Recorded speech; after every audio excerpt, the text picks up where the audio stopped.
وزارة الثقافة المغربية ترد بطريقة رائعة على محاولة سرقة أسود الأطلس من طرف الجيران. كما انتشر يعني كما تعرفون انتشر مؤخرا فيديو للجيران يقولون بأن أسود الأطلس فهي أسود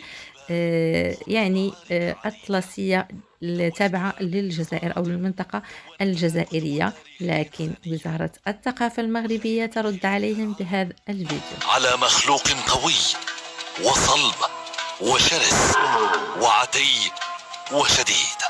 أنا الأطلسي، جذوري ثابتة في أرض المملكة العلوية الشريفة.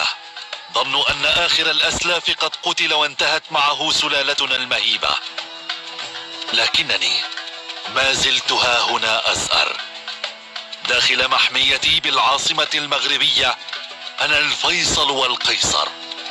أورثت أحفادي من النخوة والعزيمة والإرادة ما لا يعجزهم عن تحقيق المستحيل.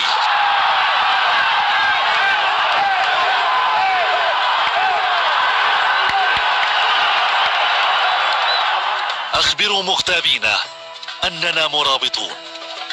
عاش أجدادنا لخدمة العرش المجيد، ونحن على عهد الأجداد باقون، وفي وفاء أحفادنا واثقون.